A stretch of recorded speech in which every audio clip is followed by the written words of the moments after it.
Hindi biro yung lindol. Ang lakas ng lindol.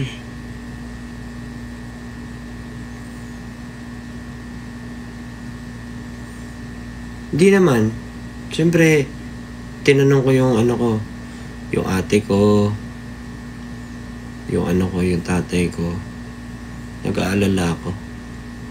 Tapos nagsisend sila ng mga videos. Tapos sinerch ko sa Facebook yung mga nangyari sa Cebu. Ayun, kumbaga na, kaya sabi ko mag-live kaya ako. Tapos, kasi parang gusto ko may kausap about dun sa lindol. Kung kamusta yung lindol dun.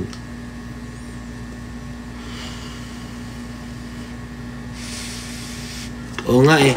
Tapos, may mga nakita akong ano, nasa tulay sila, videos. Nasa tulay sila. Tapos, nung naramdaman nila yung lindol, nag-stop sila sa gitna. Tapos, nagsishake-shake yung ano, yung tulay. Tapos, yung mga nakamotor, tumumba na. Tapos, humawak na sila sa bakal. Ang lakas talaga.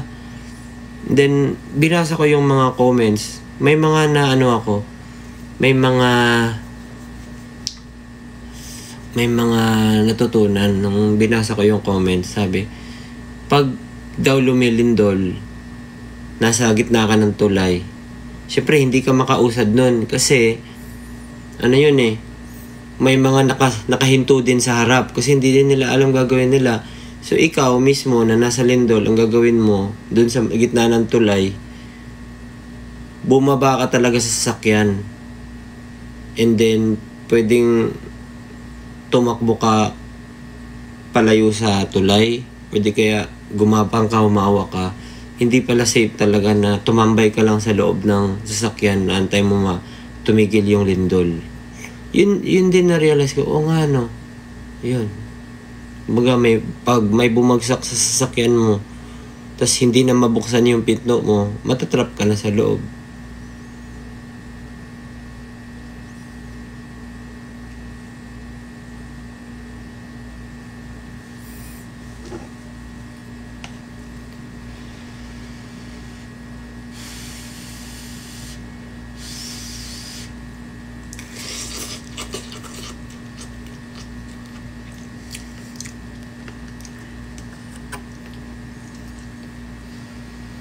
Madaming may mga gusali din.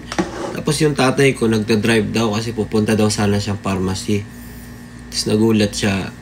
Akala niya flat yung gulong ng ano, ng sasakyan niya. Kasi parang wavy daw. Tapos napansin na lang niya yung mga tao nagsisilabasan sa kung papunta sa kalsada. So naano niya din na lindol. Tapos yung ibang gusali, may sinend siyang video na ano, picture yung gusali. Nasira.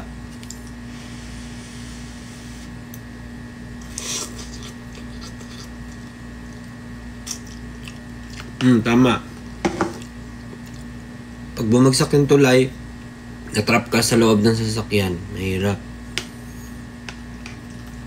Pero basta delikado talaga.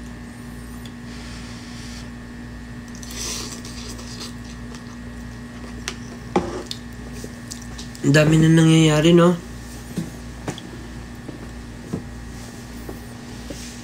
Ang dami nangyayari sa mundo.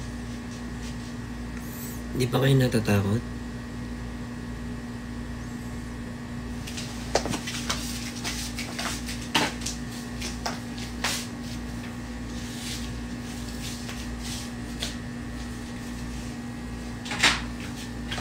Wait lang.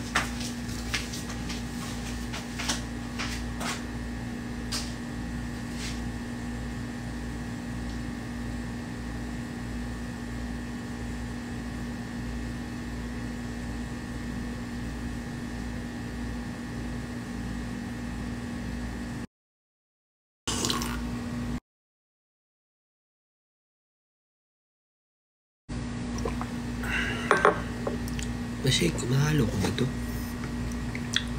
Parang di na dami nang nangyayari.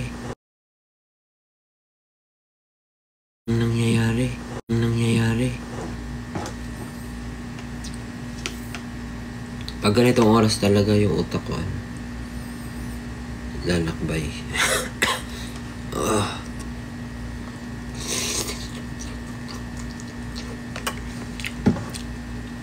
Yes po, taga Cebu. Nakamusta ko nga yung mga ko dun eh. Nakakatakot. Baka may pa.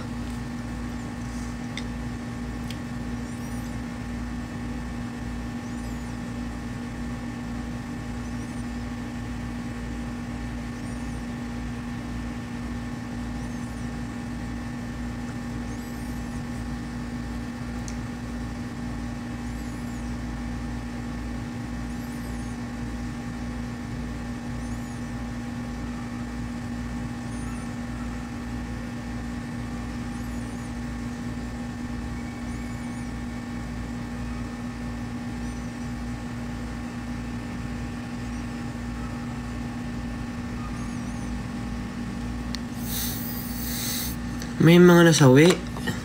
Paano? Gulat ako.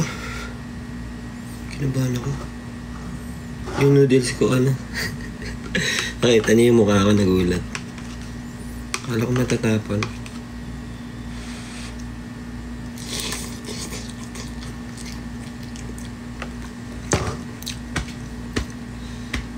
Bumigat yung puso ko.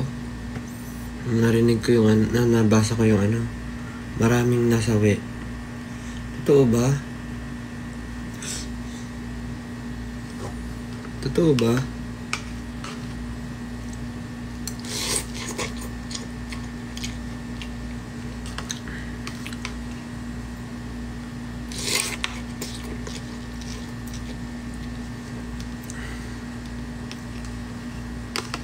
Ano daw? May Mayor's Cup basketball. Naputol yung binti. Totoo ba yung sinasabi nyo? Medyo matagal nga yung lindol. Chase, hello Chase.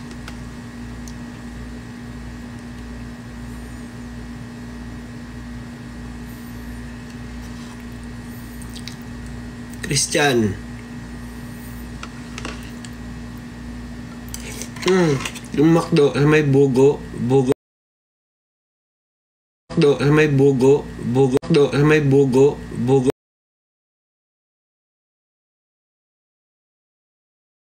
McDo, may bugo. Bugo ba yun?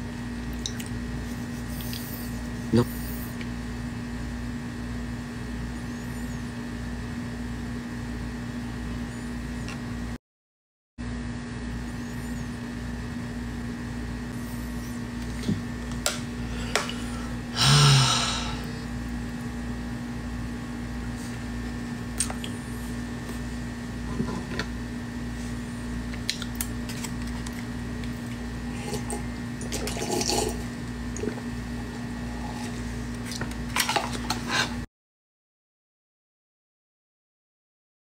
May natumba talagang mga gusali.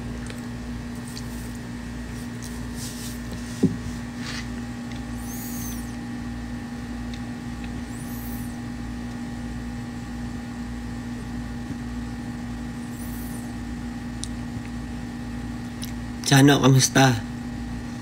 Sabi, nasa ibang bansa ka na. Ang alam ko.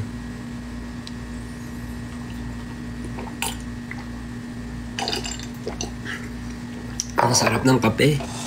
Yung kape ko kasi may vitamins. Ito, pakita ko sa inyo.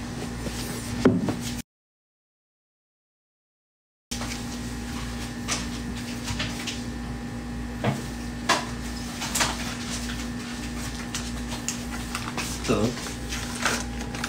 Vitamins ba?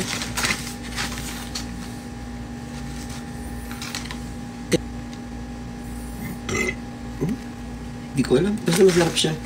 Hindi siya yung kape. Kape talaga. Parang healthy siya.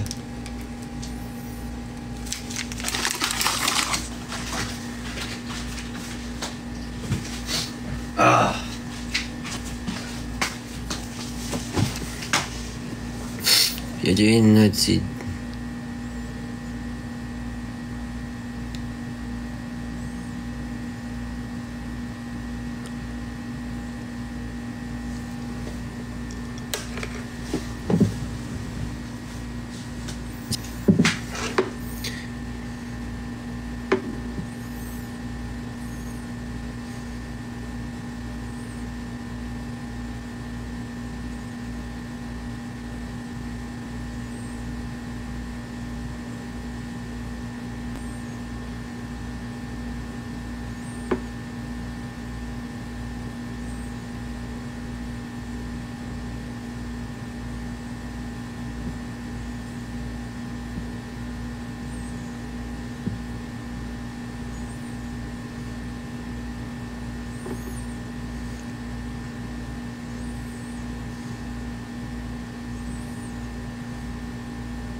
Nanginginig. Oo, nagsishake ako doon.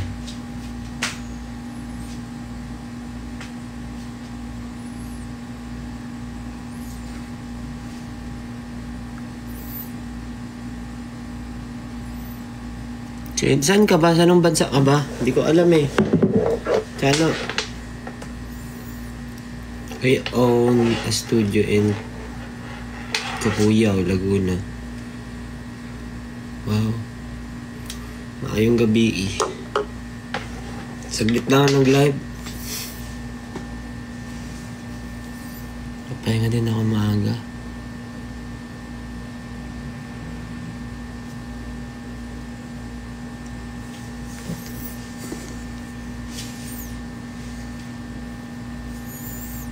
So siya. Mag-out na po ako. Earthquake na ba yun? No?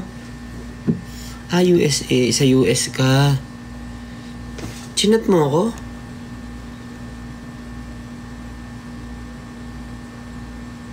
Hindi ko nabasa.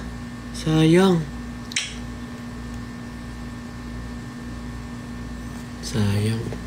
Hi-bye. Hi-bye to.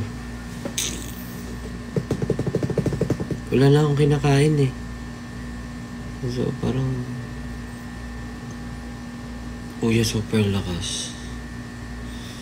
Okay lang to next time pag nagawi ulit kayo dito. Pwede ako bumalik dyan? May visa na ako eh. Sayang di tayo nagkita.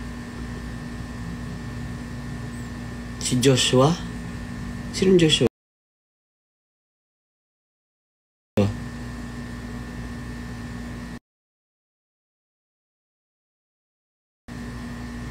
What?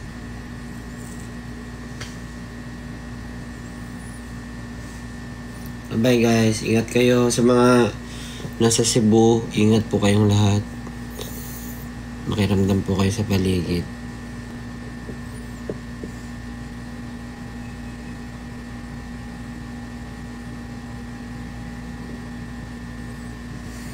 Bye bye.